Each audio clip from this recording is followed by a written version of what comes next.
Okay, so we're good to go. Yep. Yep. Hello.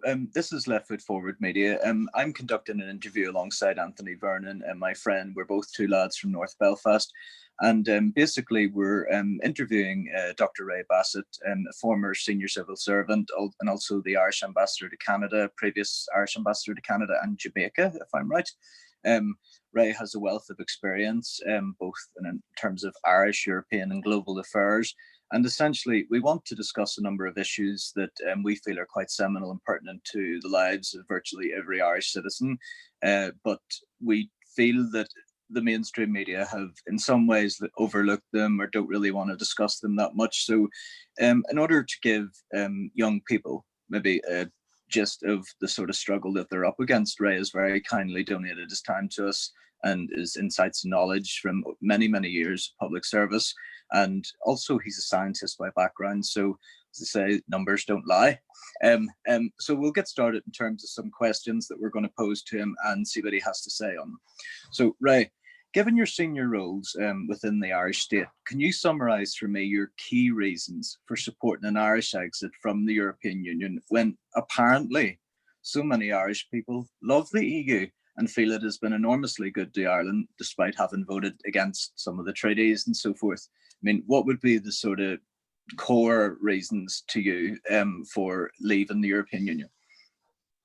Well, Donald, just like most of the people in Ireland, I certainly would have set out as being quite pro-European, and I worked for a while even on European matters, and to be in the early 80s and so forth. And I found the European Union to be a very, very good organization, and I realized fairly soon on that it was very, very good, particularly for the Republic of Ireland.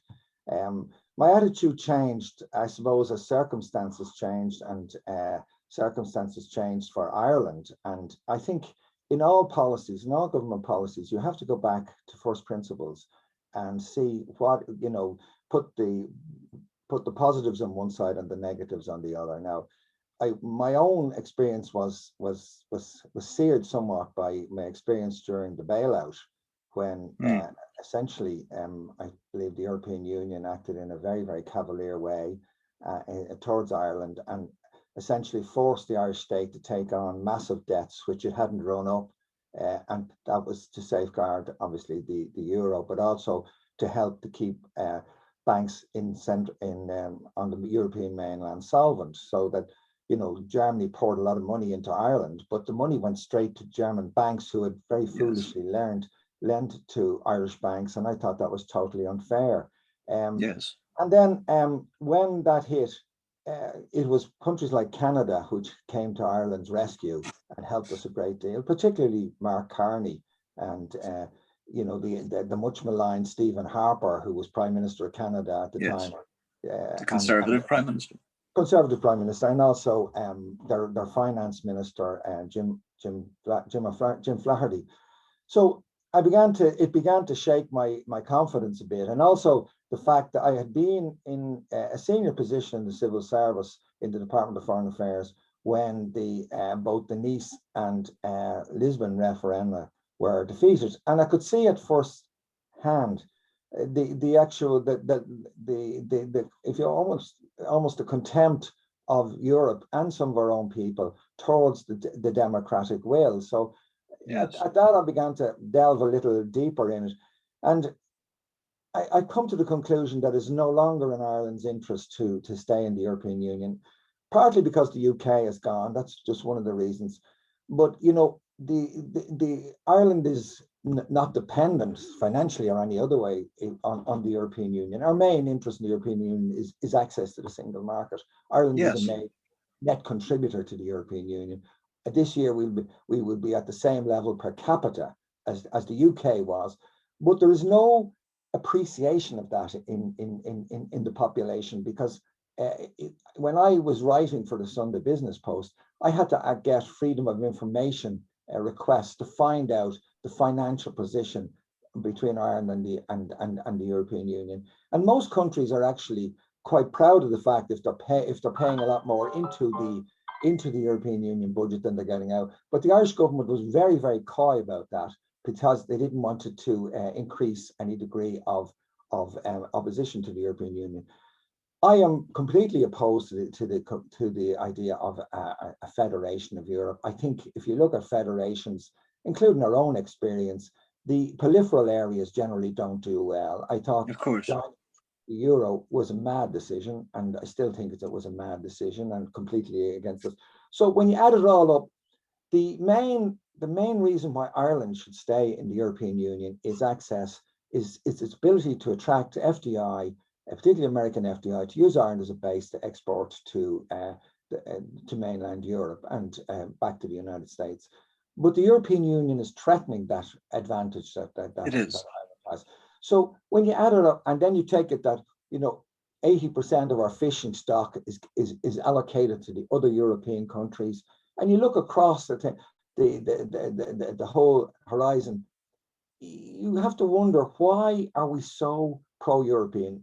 I believed we were so pro-European partly because it was a way of defining ourselves against the British. So the fact that the British were European, it was almost a childlike attitude to my enemy's enemy is my friend. But unfortunately, I think we should have moved beyond that with the Good Friday Agreement, that Britain was no longer our enemy.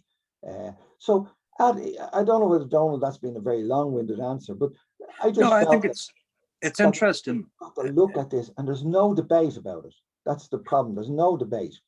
Well, that's correct in the sense that I don't think there's any mainstream outlet in Ireland that would actually have a proper debate about leaving the European Union. And Noam Chomsky, as I understand it, has raised a very valid point in terms of his theory of the European Union, is that when they talk about democracy, he said, it's a bourgeois democracy. It very much favors banks. If you look at the Remain campaign, in terms of when the UK was having the referendum, it was very heavily funded by the financial sector. The vested interests there, virtually the entire establishment were behind the Remain campaign. Yes, you can point to some right-wing individuals that were involved in the Leave campaign, so to speak. But the central point is, if he was alive, people like Tony Benn would have been fundamental in terms of the Leave side. And he was the reason that Britain actually had a referendum in the 1970s on this issue of the common market. And he put it that there are men and women in prison throughout the world for the right to self-government, and yet we in Ireland are being asked to surrender that right and give it over to people who we do not elect and cannot remove sitting in Brussels. And that's something which I think is very much to our, well, I don't want to use the term shame, but it'll certainly be to our own cost if we don't rectify this situation now. And just point out that Norway, look at the living standards there, and they're not a member of the European Union. Yes, they have single market access, they abide by many of the rules and regulations, but they still have kept their own currency, they have their oil and their fish and so forth. But that's part of the reason why every time it's been put to them, they refuse to join. They see what's happening to the other smaller countries, and the Norwegians vote very much in a shrewd way based on their own national interest. And you would hope that we would have a government that would do the same, north and south, when that eventually happens, because I think Brexit's accelerating the process. But in terms of the second question, I noticed before in an interview with the Fine Gael representative that you made it quite clear that the smaller countries do not possess the same power and influence at a European Council level as, say, Chancellor Merkel in terms of Germany, or Macron would in terms of France. So can I ask if you feel that a different Irish government of a different political pure ideology would be able to in any way lead change in that power dynamic, or do you feel it would they would come up against a brick wall of the status quo? And I say that because, given the last election result, there has been a swing towards Sinn Féin, and people see that as, is Ireland moving in towards a more normalized left-right type divide? Yeah, a lot of people say to me, I share most of your criticism of the European Union, but you're better off to stay and reform it. But I asked them, well, what mechanism is there within the European treaties and that's reformable change it? The only people who in reality who can propose change is the European Commission, in which all power lies. The European Parliament can't even initiate a law. They can't amend existing legislation. they cannot do anything. And, you know, as Juncker said, there can be no democracy against the treaties. And as Schreiber said, or Schrober said, elections change nothing, he change said. nothing. Yeah. And I think, you know, you're up against that all the time.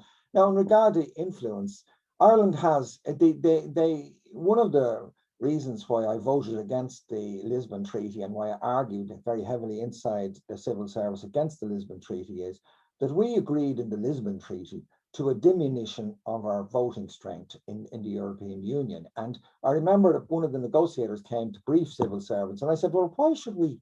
I said, what's in this treaty for us? And he said, oh, there's absolutely nothing in this treaty. Everything in this treaty, we're losing, you know, percentage influences and things like that. And I said, but why would we go for it? He said, anything that's good for Europe is good for Ireland. That, you know, when you have no argument, you have that. Ireland has a 1.1% of the votes of the European Council. Germany has 18.9% in it. Now there are complicated systems of qualified majority voting and that.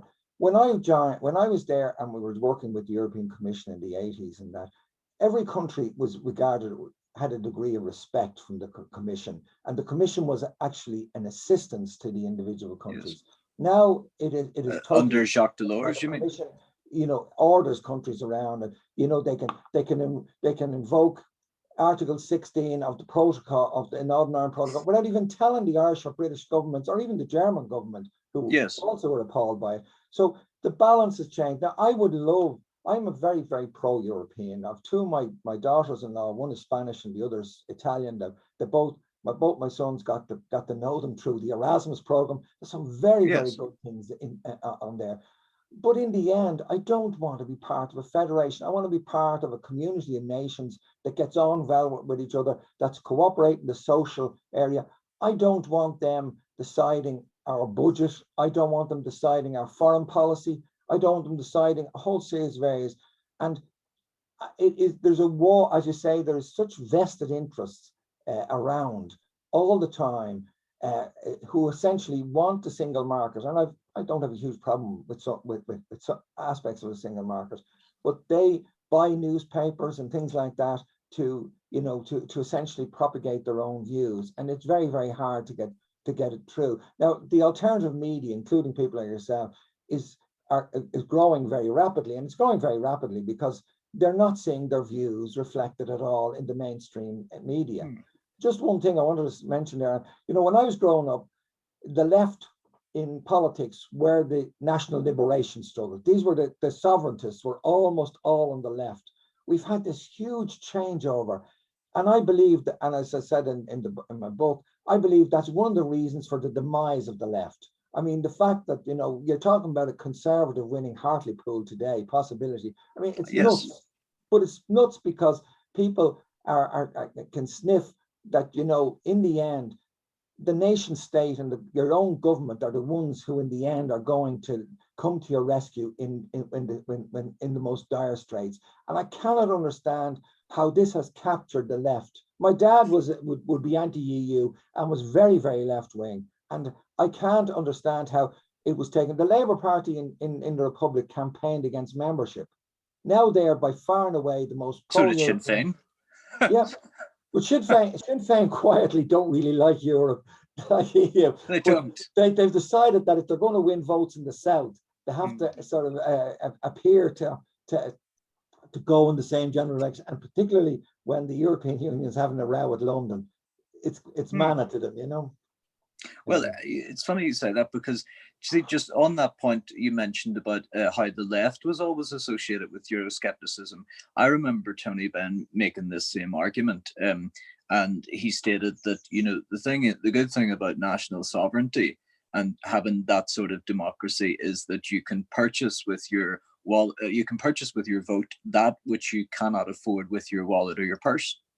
And I think that was a very valid point in the sense that, you know, any government that calls itself democratic in terms of providing for its own population needs to be able to devalue its currency. It needs to be able to apply import surcharges, and it needs to be able to basically intervene financially and economically to protect its own industry. Absolutely. Absolutely. Yeah, I mean, in the end, it has to be able to place the interests of its citizens before indeed. the interest of international capital. Yes, and it's a whole question of the population Yeah. versus global forces. Yes.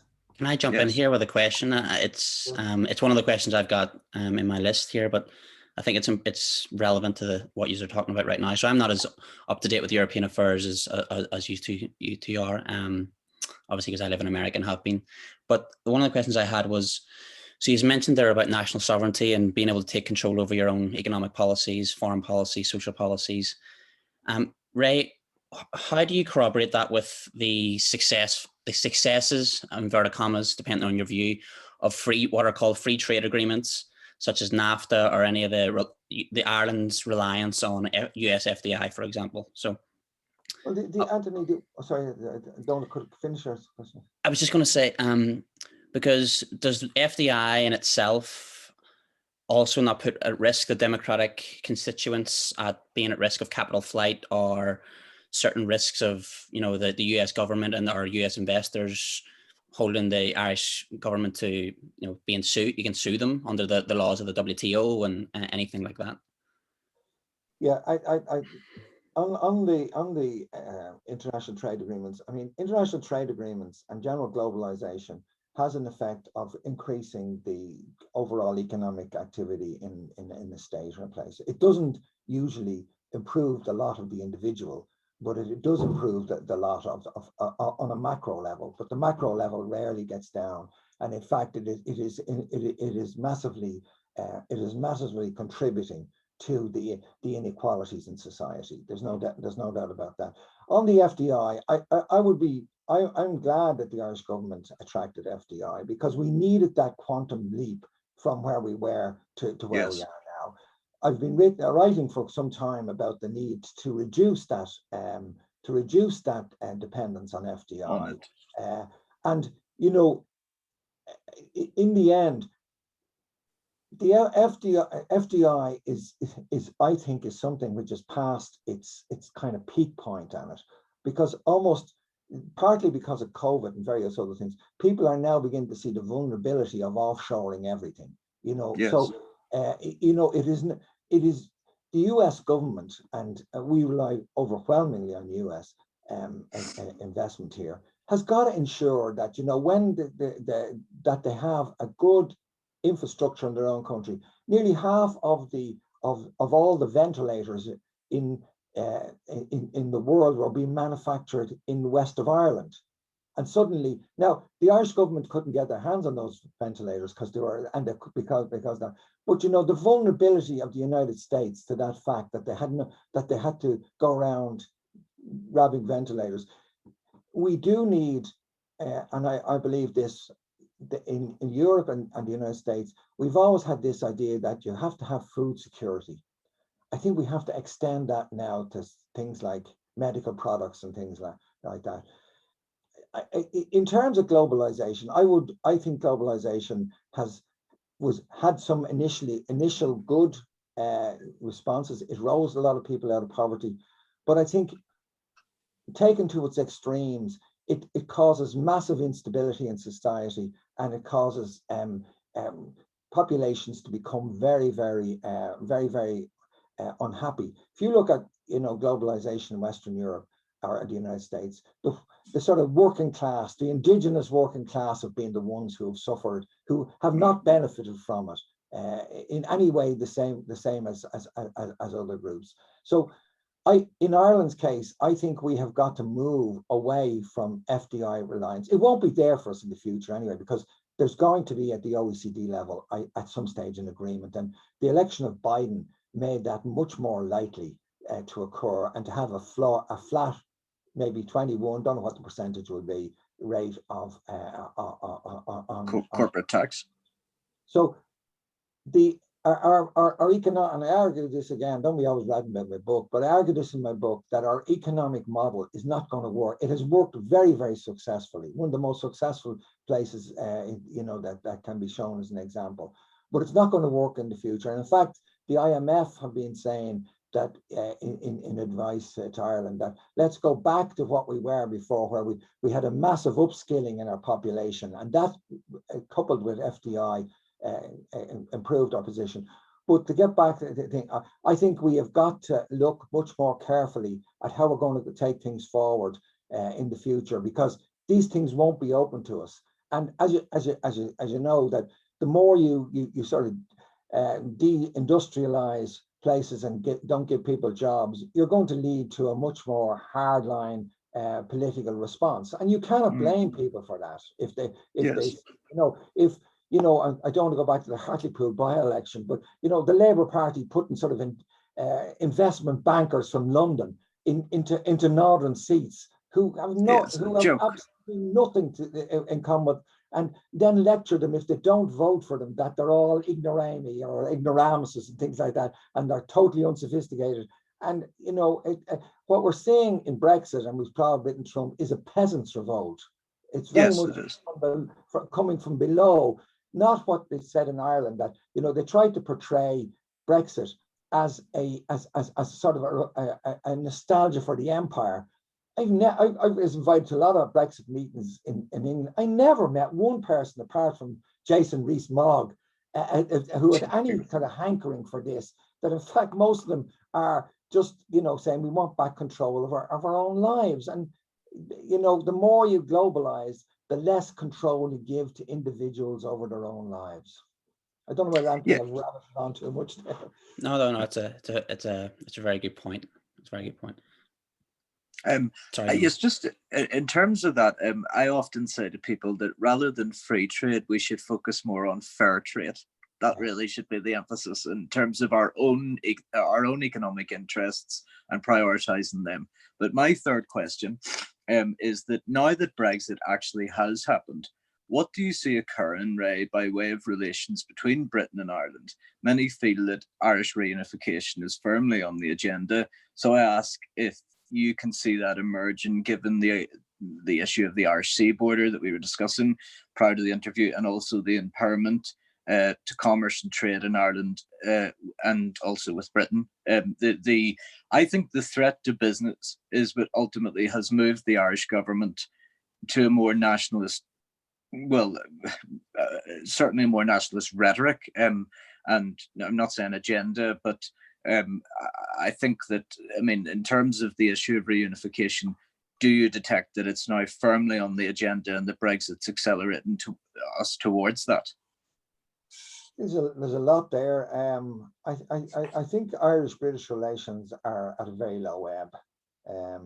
As I say, when I was there, and there's nothing as bad as former civil servants or former footballers talking about the previous times, but we had very, very good relations with Britain. And if we were doing legislation or anything, we were always on the phone to each other. We were always talking to each other. We exchanged draft legislation with draft speeches. Brexit has really ruptured that, and I blame both sides. I think when the Brexiteers talked about Brexit, they had no thought really of Ireland at all. And in Ireland, we took a very, very, I think, a wrong line in deciding that we were going to intervene very, very heavily in Britain's affairs, and we were going to campaign and do everything we could to thwart Brexit. As I said, for Ireland to be engaging with the House of Lords and the British establishment to thwart democracy in our neighbouring island. Nobody seemed to see the irony of it at all. Yes. I think we did a lot of damage to it. In doing that, I think the fact that we were so intransigent and a lot of the rhetoric made life very difficult for Theresa May. Now, Theresa May was not the best Prime Minister Britain ever had, to put it mildly. But, we gave her no quarter whatsoever. And in doing so, and the humiliation that she suffered at the European Union, and the insults that she got from our side of the Irish Sea, which were reported and things, essentially destroyed the more moderate wing of the Conservative Party. There's no progress, I think. And I think that was a major strategic error. As I said, there's a difference between tactics and strategy. Our strategy should have been to work with Britain to get Brexit through as smoothly as possible and to keep us as close as possible with the United Kingdom because of the border in Ireland and because of our very, very close relations. Almost everybody in the Republic of Ireland has family, including myself, in England, and then there's massive, remember, there's massive numbers. There's several million people in England alone who could claim Irish citizenship. I mentioned Harry Kane, Wayne Rooney, Declan Rice, Jack Grealish, almost the whole, everywhere you look, they're Anton Dak. Yes. Lanny McPartland obviously is going to have a good chance of having that name. But then on the British side, I think there was a kind of cavalier attitude. I write a bit about in Ireland. I mean, my son is in Belfast and he lectures in Queen's, and he's a very, very pro-European. And he tried to help organise an anti-Brexit sort of campaign in West Belfast. And it was totally ignored. Less than half the people in West Belfast voted. And a good chunk of them were the people around the Shankill, the parts of bits of Shankill that sticks into West Belfast and down, you know, the part near Suffolk and places like that. They would get turned out in the thing. So the nationalists in Northern Ireland basically didn't really engage in it. You know, in Derry, it was just over 50% of people turned out. There would have been a strong vote on the unionist side of it. So we all kind of made a mess of the period of Brexit. In regard to a you know, border poll in United Ireland, I think it has accelerated. I think it has accelerated for a variety of reasons, and part of that reason has been the election of Boris Johnson. I mean, Boris Johnson really gets on the nerve of the Scots in a way that Margaret Thatcher used to. Yes. And, you know, I rang a few people on the loyalist side, who I would have dealt with when I was doing a lot of the kind of background stuff. Even some people who were previously in the LVF, and it's people who would be associated with the UVF. And I talked to people who knew the UVA, but I didn't talk to them. But every one of them, instead, I was expecting to hear savage attacks on the Irish government, but they were attacking the British government, and Boris Johnson was their number one dislike on it. And I think that's caused a bit of a disillusion. As one person said to me, now this was more from the mainstream, Ulster Union, said, if you look at it, we're looking at a situation where Washington, Brussels, Dublin, and nearly half our community in Northern Ireland are pressing for United Ireland. And who have we got? Boris Johnson. Are we going to rely on Boris Johnson to save? That's what it says. So there's a great deal of disillusionment. That was the impression I was picking up. Now, I don't know whether it was just rhetoric. But so I think that there's a strongly nationalist English government in London does incentivize particularly nationalists, or even those who, you know, sort of soft people in between who neither regard themselves as nationalists or unionists, does turn them off and makes it more likely. How likely, I don't know, because I don't believe opinion polls to a large extent. But I think it probably has it made more likely, and I think that has been a result, as you know, of a tougher, of a much more English-focused government in London.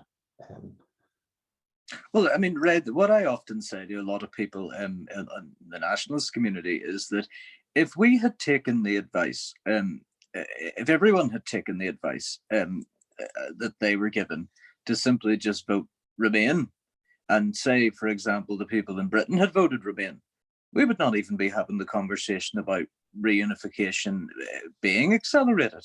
I mean, Brexit has added an impetus to that enormously. And I mean, you know, as I think it was Jerry Adams that once said, you know, never waste a crisis. And I think that this is something which has to be seized upon to reshape Ireland, to democratize Ireland. And my own view is that we should reunify as a country within the European Union.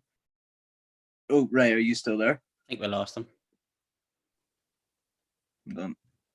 Just wait till he's back. Yeah.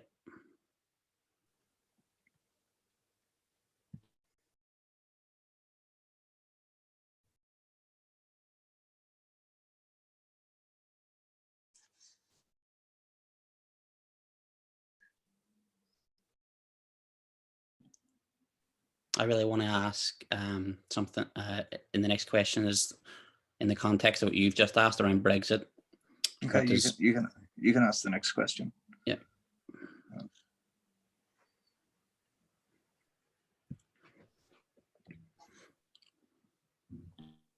wonder what happened there in terms of. He might have just got disconnected from his internet, or his laptop might have died, or something. Oh, there he's back. There he's back. I Right. think Paulus didn't like that remark. I promise I was wrong. we thought you had Brexited from the interview. Yeah. I don't know. Things just went dead. Mm. The lines must be going to GCHQ, you know.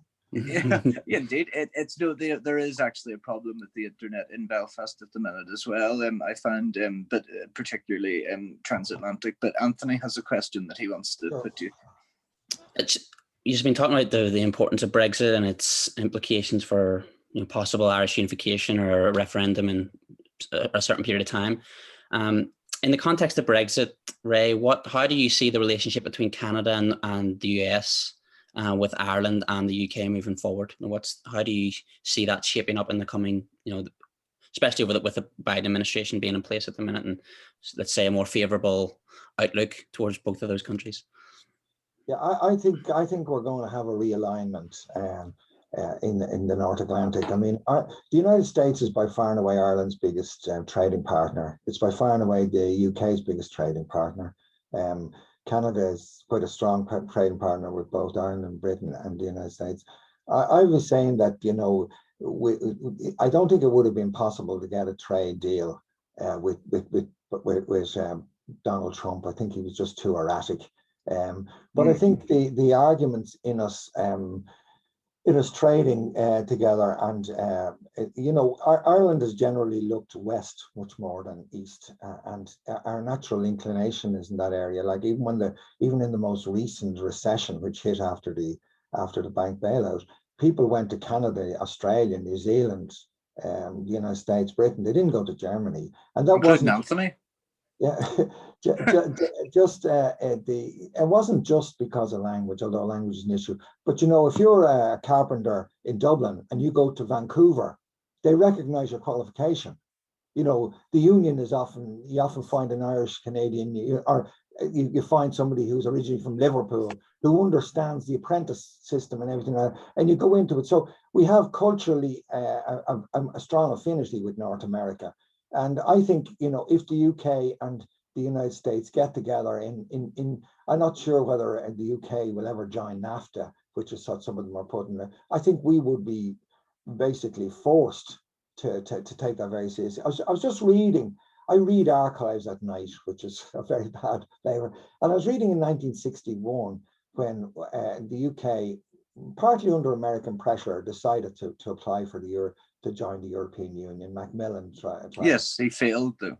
Yeah, he failed on the first one. That the Gaul said no. But I read through the minutes of the meetings that was occurring in Dublin, and the issue was, look, if the UK goes in, we have to go in. There's no argument on it. Yes. UK and the United States get together, it would make up a much bigger proportion of our economic links than the European mainland. I actually did a piece again of research. I actually got it from a London group. The Irish Republic business has invested 93 billion euro in the United States. It has invested about 89 billion in the UK. It has invested 4 billion in Germany. It has invested 7 billion in Canada, and has invested about 10 billion in Australia. So if people have, businesses in Ireland and Britain tend to invest in the United States, they tend to invest in Canada and things. When you look at it and you start adding up all the factors in it, why are we so obsessed with Europe? When if you're a major agricultural producer, you buy a company in Chicago or in the Midwest, you don't tend to buy it in Germany. Because it's much more difficult to invest in these countries than it is in an Anglophone country. So my hope is that we do proper and fair trade deals in the North Atlantic, between Canada, United States, Ireland, Britain, possibly Mexico involved in it as well. And, you know, we accept that there are limitations on globalization, but within that limitations, let's look west much more than we look to Europe, because, you know, in the end, we have an awful lot more in common with Boston than we have with Bratislava, unfortunately. And I've nothing against Bratislava, but, you know, this attempt to graft on a European identity on a people who've been for hundreds of years going backwards and forwards at the United States. People in Ireland know about, you know, they know more about the Prime Minister of Australia than they would, and think that is their natural kin and kith and kin, if you like to put it like that. So I think there'll be a realignment. I think the Democrats generally don't go for trade deals. They because of their very strong union links. The unions generally don't like trade deals. But I think, you know, an economic cooperation and you know, much more focus on the West rather than the East. And, you know, we built up massive trade with the United States without a trade deal, and the United States has massive trade deals with European countries without a trade deal. But a trade deal sort of sanctifies it on behalf of the government, you know. So I would like to see a realignment of Ireland towards the West rather than towards the East. I think that'll become much more apparent over the next few years, because remember, you know, what is the Republic of Ireland? 4/5 or 5/6, whatever it is, of an island behind a larger island away from the European mainland. And you can see, you know, on the redistribution of fishery rights and the COVID funds, Ireland was very, very badly shortchanged in all the recent events in Europe. So, you know, we're very peripheral, and, you know, we are used very heavily against the British during Brexit. Once that's gone, you know, all that eaten bread is soon forgotten. So I want to see a realignment to the West. Just on that point, right, that I mean, I would just make a comment briefly that people don't realize about the actual inherent racism within the European Union, in the sense that a doctor from Boston or India would find it much more difficult to come to Ireland to work during COVID than someone who is, for example, say, unemployed in a European Union, Eastern European country. I mean, it would be much more difficult for healthcare staff in non-European Union countries to actually come and work in Ireland, North or South.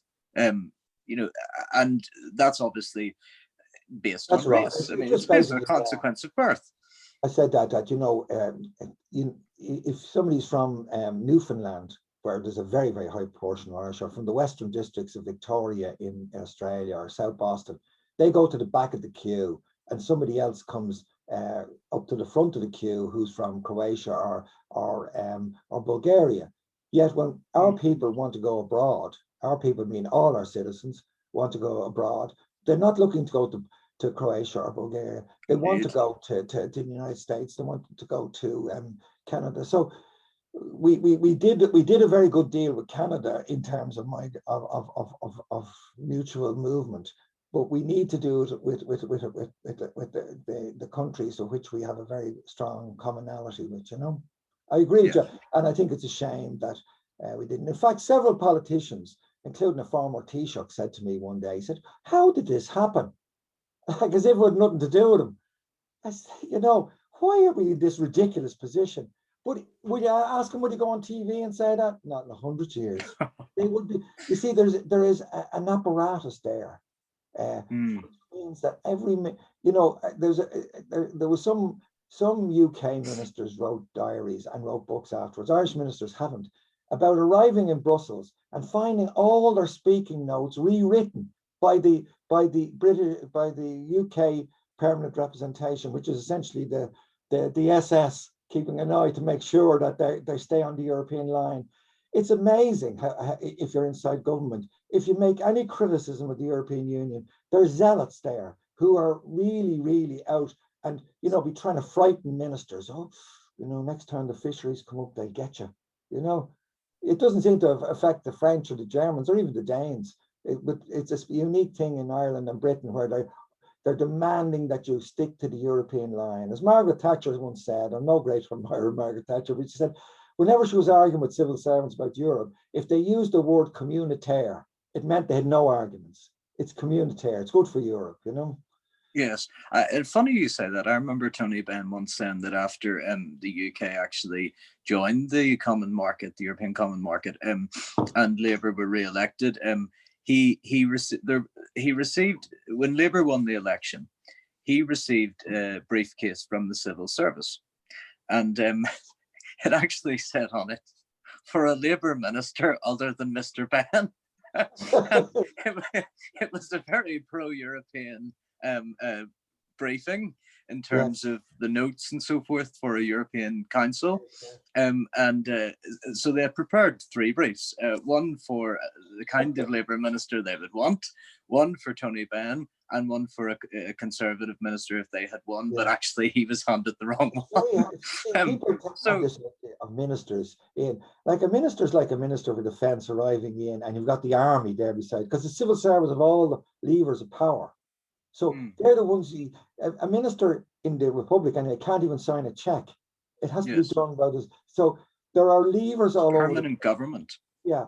In other words, that essentially makes a continuity of policy going on. That's why the Theresa May and Cameron, they had huge problems in getting the whole apparatus to talk or think about a real Brexit, you know? Yes. The question that I want to ask, and this is one which I would imagine would basically be of interest to many people, is that in terms of the lack of transparency within the EU and some key players like Dr. Schäuble, who have ignored election results in other member states, do you feel that the euro as a currency and the fiscal treaties which limit public expenditure can completely tie the hands of any future Irish government, including, say, a Sinn Féin-led government, from moving Ireland in a more Scandinavian economic direction, which many of us want to travel in? And I say this given the shift to the left at the last general election and the large vote that Sinn Féin got. Yeah, well, there's obviously a difference between Greece and Ireland. Generally runs a budget surplus. So most times outside COVID, and that's partly because American multinationals want to pay their tax in Ireland at a tiny percentage. So Ireland's fiscal position theoretically is very, very strong. As I say, runs up large surpluses a lot of the time. I'm totally opposed to the euro, and I don't believe I believe the euro is going to get another wallop. Of course, there's always an attempt to justify yourself, because I want it to go down. So, but there are huge imbalances developing inside the European system, and a thing known as T2, which is essentially is that in recent years Ireland has had a big, I say, cash inflows from taxation and various things like that. And Germany does too as well. So what's happening is that Irish banks and German banks and Dutch banks are sending their surplus funds to the European Central Bank, which is lending those funds to Italy, Spain, and Greece. And in the last while, it has become massive, the actual debts that are being run up.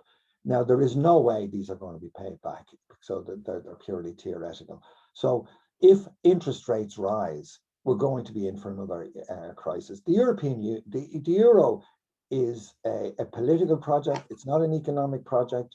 And it is impossible for Italy to grow properly again in terms of if it stays inside the euro. Now, my daughter-in-law is Italian. She's actually an Italian doctor, has just moved to Dublin. But she was telling me that her sister's a civil servant are now getting paid in coupons.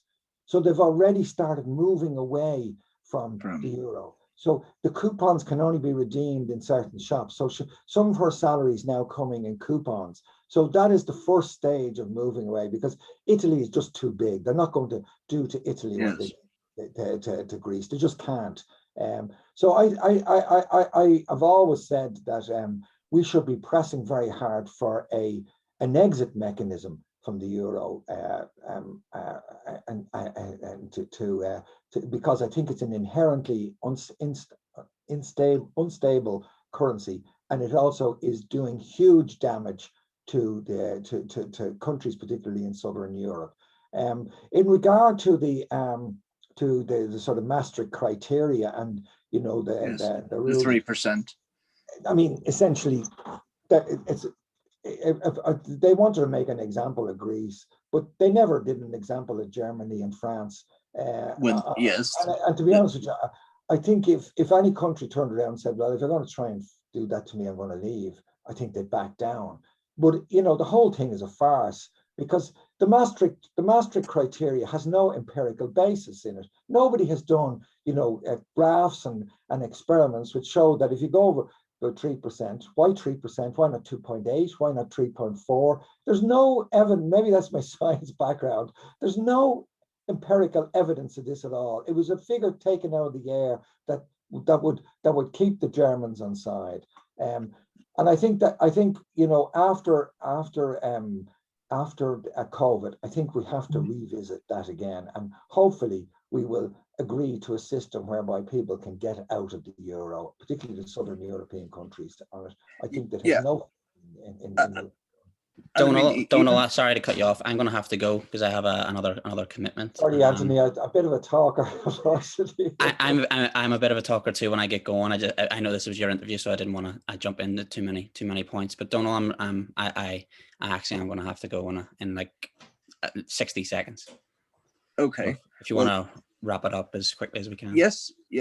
Well, just on that point, yes, Ray, just to finish it, and we will catch up in the second interview, is that essentially one of the things I was going to mention is that someone pointed out that under the criteria that we were talking about of the 3%, is that if that had been in place at the time, then things like the National Health Service in, say, Britain would have been illegal.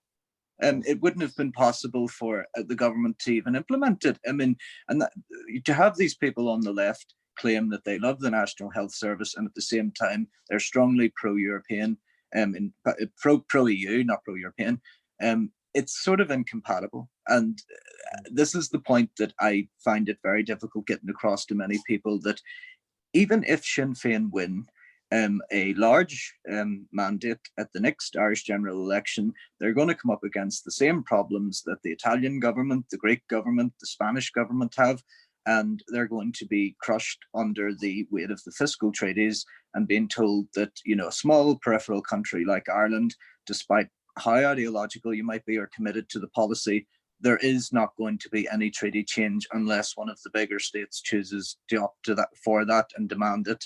And I mean, democracy is a beautiful thing, so why don't we embrace it? But we will conduct this conversation again, Ray, and just we'll have also more questions. I'll be shorter on my answers, I promise. No, it's been an absolute pleasure speaking to you. We very much appreciate your time and insights, and we very much would like to speak again. I'd love to. So, thank you, Ray. I really appreciate the time. Thanks very much, Donal and Anthony. I hope you've enjoyed it. I did indeed. I did. Thank you. Thank you very much.